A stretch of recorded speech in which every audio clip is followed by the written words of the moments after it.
Hi there, welcome to Elevate Beauty Company. My name is Summer and today we're going to review the Beachwaver Automatic Curling Iron. I'll show you how it works and give you my thoughts after I've been using it for a couple months now.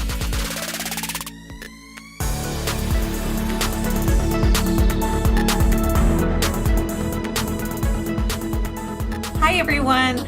I'm super excited to give this review of the Beachwaver Automatic Curling Iron. I've been using it for a couple of months and my initial review is actually the most popular video, second most popular video on my channel. However, it's when I first started and the video quality is awful. I'm gonna show you what I mean. Watch. I need a place to go now. I'm just going to bed. What hairspray? Okay, so so it's time to update.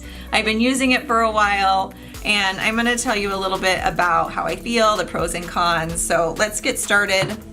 This is what it looks like. This is the 1-inch Beachwaver. There's actually two models. There's the regular Beachwaver and there's the Beachwaver Pro. The regular retails for $129, the Pro is $199, and it comes in 3 different barrel sizes. It's 0.75, the 1-inch, and the 125. This is actually the 1-inch. I think it works great for short hair.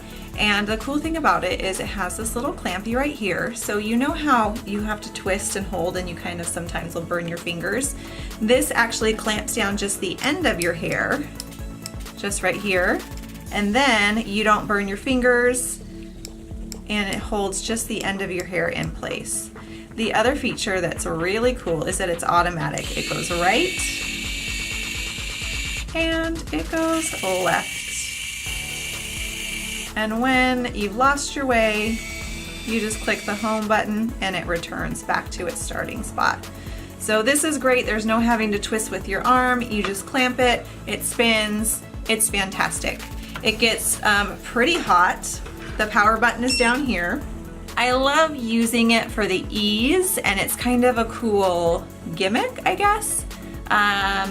I usually will grab my regular barrel, my tapered barrel, when I'm in a hurry. This is a fun thing to use when I'm not in a hurry, just because it takes a little bit more time to clamp down instead of just grabbing my hair and wrapping. And sometimes I do notice that this clamp does make a little mark in my hair in the bottom. However, it's fun to use. You can make it fast and slow. So there's the slow if you are kind of a novice and kind of scared, and then it goes a little bit faster. And that knob is just right here. Fast and slow. So overall, I think it's a cool product. It works great. It curls. It's nice not to worry about burning your finger. I feel like it's a pretty good price for the product that you're getting. However, it's just not my go-to every day. I love it. I can't live without it, but it's a fun thing to have. So stay tuned. Now that you've seen my review, I'm going to actually show you how to use the product. So check my next video and you're going to see it in action.